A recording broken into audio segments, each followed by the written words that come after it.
I got a call in 2000 from residents of Pilgrim Terrace. They had tracked me down as a result of an article in the independent newspaper when my wife and I were nominated as local heroes. I was a certified management agent for HUD at the time. They were in a lot of trouble, very unhappy, had gone through several management companies. So I drove through the property. The property was in disarray. 20 years of deferred maintenance, potholes in the street, 2x2 pavers trying to be negotiated by walkers and wheelchairs. Instead of handicap accessibility ramps, they were wooden ramps, and they were rotting. It was a real unhappy place. I decided to take it on because they needed my help. We started fixing the physical aspect of the property because the emotional aspect and the social aspect was not repairable until I felt that they had a place that they could be proud to live in. Thankfully, the city of Santa Barbara agreed with me, and they gave us the single largest grant in the history of Santa Barbara to a single property of $750,000. So with the $750,000, we raised the elevation of the property by an average of 3 feet. We put in sidewalks where there were 2x2 pavers before. We eliminated every barrier, every step to every unit. Our residents that were in wheelchairs could actually visit their neighbors and knock on the front door. So that helped a lot with the emotional aspect, but there was much more to be done. After the physical aspect of the property was taken care of, I started noticing the meals. The meals that they were receiving were in plastic containers. The plastic containers have to be wrapped, which I find distasteful, to say the least. And this is not a result of a deficiency in the actual agency that we're supplying the meals. It's because of our California regulations, and it makes it very difficult to get good food to people without the proper permits. We only need one nutritional meal a day when we get over 65. And that one nutritional meal a day, though, is tantamount to our health. So after noticing the status quo in Santa Barbara and not being satisfied with that, I wanted something better for my residents. When I first saw vertical tower farms at Epcot Center in Disneyland, I realized there was a way that we could grow our own food and I could supply the nutritional value that was missing in affordable housing. So I first started about salad bars. If I could get a salad bar and grow our own food and give this nutritionally rich produce to the residents, that would help in some way. One thing led to another. I went to see a tower garden here in town. I went to the board of directors, we had the money, and literally I bought the farm and survived. At the end of our HAP contract, which is called a HUD-assisted payment, we actually sold the property and received the proceeds of sale, which enabled us to put another $5.2 million into the property. The meal program is the most important part of what we've done in our model. The meal program is served from 11:30 to 2:30.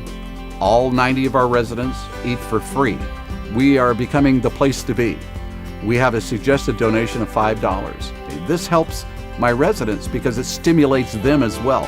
And they meet new people every day, and they've made friends that come there to eat and have lunch and break bread with the Pilgrim Terrace residents. And after all, that's the most important thing, isn't it? We started the farm with 3 towers. That expanded to 28 towers. Now we have almost 200 towers, and we're serving 32,000 meals every single year. Even more important than the meals themselves is the change in my residents. The lower blood pressures, the lower sugar levels, the 34% less calls to service, and their attitudes. They are happy, they're healthy, they have a sense of community, they have a sense of worth, and they're getting one nutritional meal a day. They don't just come for lunch anymore. They come for the day, and they sit there and talk and laugh. Pilgrim Terrace today is an epiphany. Everyone that walks onto the site now, they see the love that we have for our residents. They see that the residents are our most important mission, that they're well taken care of, that they're well fed, that they're active, that they participate in their community. You need to come and meet our residents because they're living proof of a working model. I think the meal program at Pilgrim Terrace is great. This is quite a treat to have the lunches here. They're beautiful, they are healthy, they're good. And available without charge to the residents. Amazing. It's nourishing. We have fresh fruits and vegetables and everything growing right here. And then we also have people that come in, that only pays $5 to eat, that doesn't live here. And whenever my family come, first thing, I take them there, and then I say, and there's more in there. And then they also give us, some free vegetables for ourselves to take home. So it's just really nice. It's just a blessing to be here. I feel spoiled, personally. Yeah, we're very fortunate. Residents benefit nutritionally from the meals because a lot of them won't cook if they're in their own units. They tend to eat really fast food or not eat at all sometimes. And so they not only benefit from the nutritional value of having meals prepared with fresh, beautiful, delicious produce that's grown in our tower gardens, but also from the social aspect of coming to the center and interacting with other residents and with guests that come. I think especially since the meal program has started, I've seen less conflicts between residents, which used to be pretty common, and we've seen some real turnover in residents that used to be very angry and really disheveled in their appearance. And now they're just really much more put together, and everyone's just been really cordial and friendly to each other. And working at Pilgrim Terrace is just really gratifying. It's nice to make changes in people's lives on a daily basis. Since I've been here the last few years, it's just transitioned into this amazing, vibrant, beautiful place where seniors can come and have a fulfilled life. I've always looked at senior citizens as an asset to our society. And too often we put our moms and dads away and we warehouse them to die. And I never agreed with that. Always in my heart to do something better. These are our mothers and fathers, our grandmothers and grandfathers. The fact that life has put them in a position where they can't pay for these kinds of things doesn't mean that they're not entitled to them. I got started doing this for one reason, and it was something that happened to me in my life that started me on this path. And I had befriended a businessman in Japan, and he owns Pre-Ski. His name was Tessie Jackson. When I visited Tessie in Japan, I went to the top floor of this high-rise in Tokyo, which was his, and I noticed that there was cubicles in the center, cubicles in another row, and then cubicles that lined the entire top floor at the windows. And at the windows, I saw senior citizens sitting at every one of those cubicles in the perimeter of the building. And I asked Tessie, what were they there for? And he simply said, we don't retire people.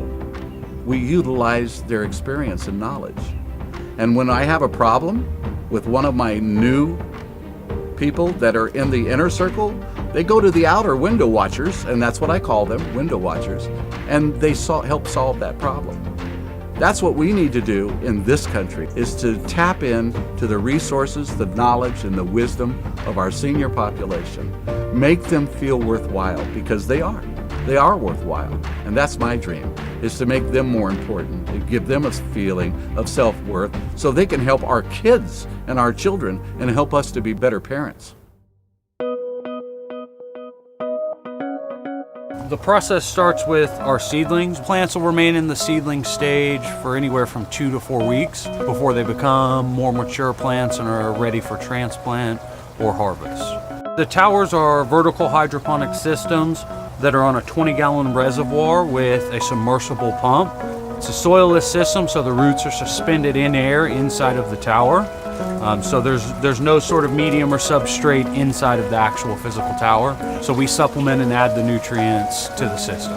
It's a modular system, so it can be adjusted from 20 to 44 growing slots.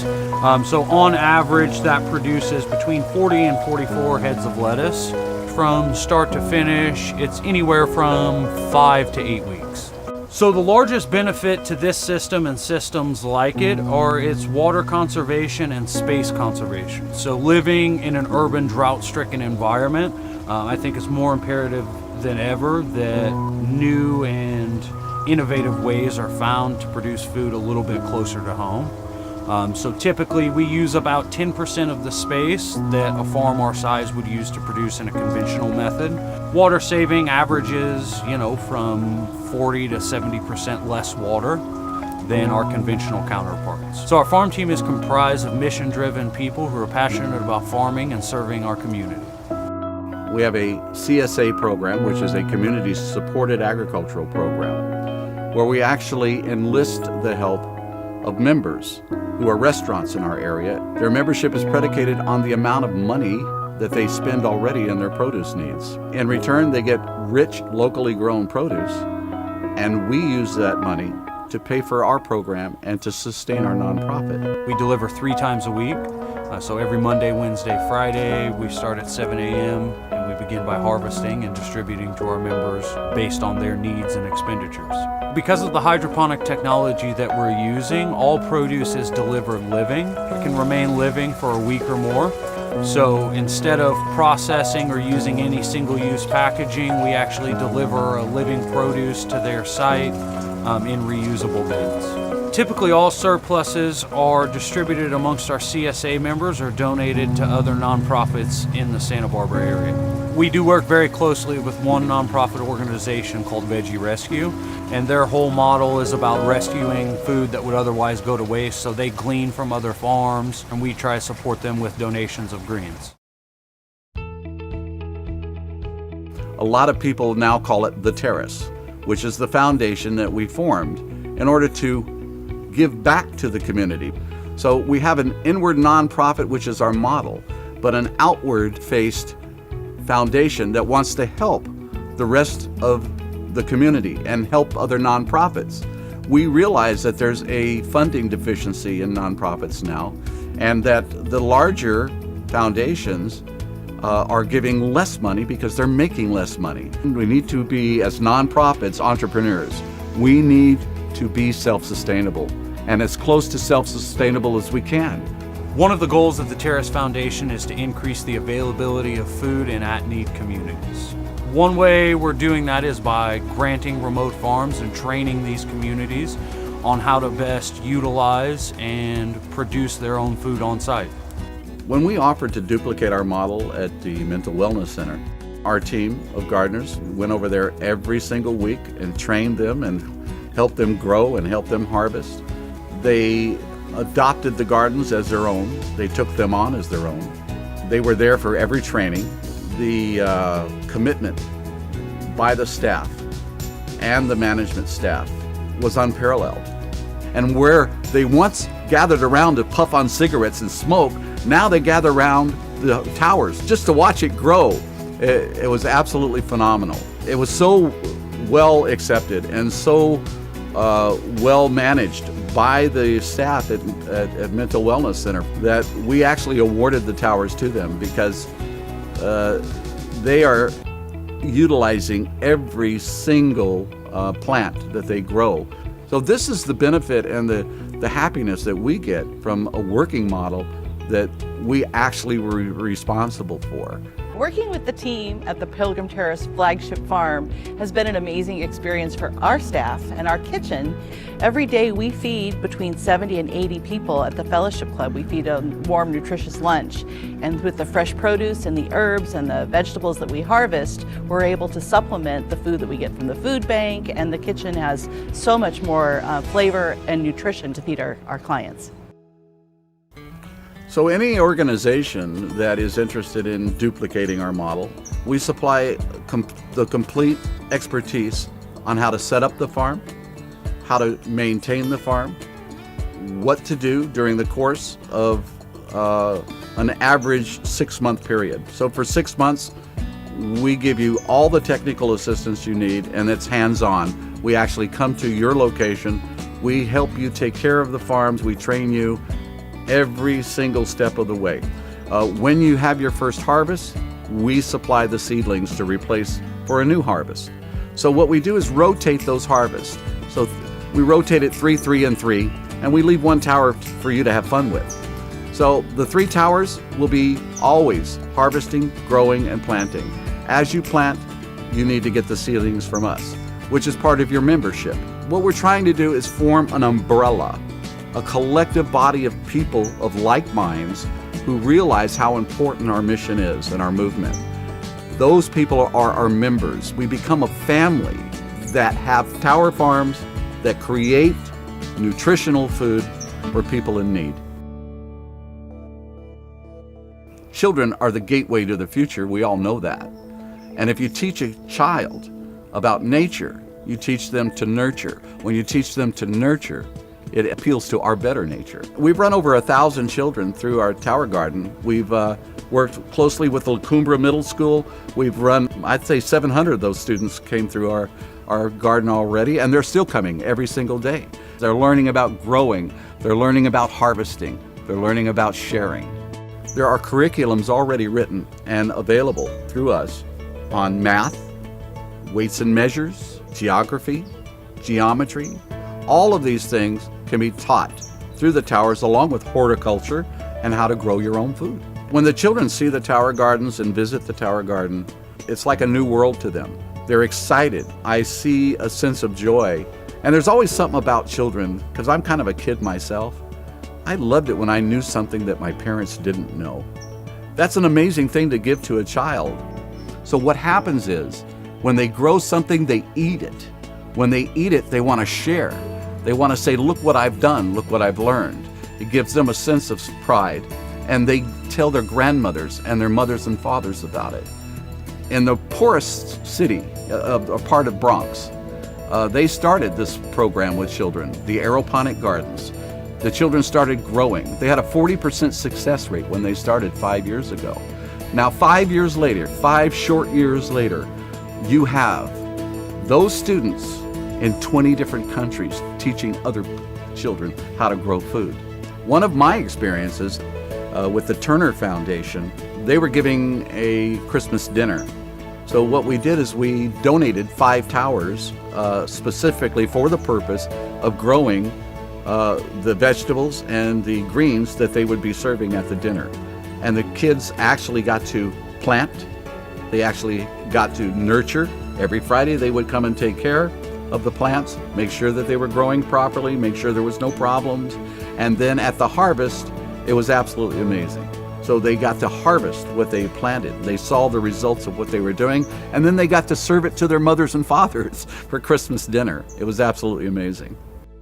The Santa Barbara area ranks 47th out of the 58 counties in the state of California in terms of food insecurity. 47th out of 58 counties. And we're one of the richest counties in California.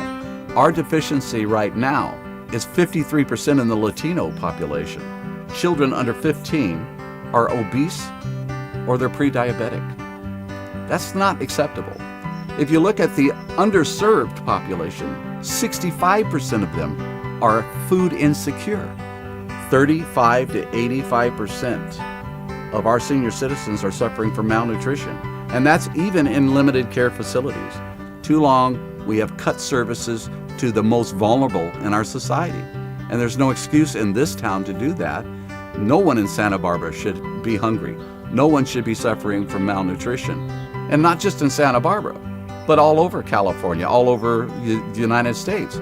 In fact, worldwide, in 30 years, if we don't triple our food output, then we're going to have a famine the world has never known before. We're facing a water shortage. That's no secret in Santa Barbara alone. We know about droughts, don't we? Water managers in 40 out of 50 states have reported water shortages as early as 2023. By the year 2025, over 5 billion people will have limited access to water. We cannot feed the people we need to feed by practicing the same methods of farming that we do now. We feed our plants. We create it in the environment where the roots are rained upon every 15 minutes. That's why they flourish. That's why they grow from seedling to harvest in 5 short weeks. It's an easier, more efficient way to grow food, It's the nutritional values are higher. That means abundance. That's what we need to do, is create abundance in our food supply and let people take control of their own food supply rather than having to depend on another location to get it. Even the grocery stores, hard to get to. Some people can't afford the grocery store. Where do they get their produce? We need to bring it to them. We need to teach them how to grow their own food. We take it one step further and we institute this program in schools, in churches, in hospitals, and in affordable housing properties. By doing that, we'll save money in the long run. $51 billion a year is spent on needless hospital visits. Let's start making this difference. And the reason I'm excited is because Santa Barbara has the community heart and the fortitude this takes to see this through and to call everyone to action. We need your help. People that don't know where their next meal is coming from, people that are suffering from malnutrition, people who are being mistreated in so many ways and ignored in our society. We grow hope.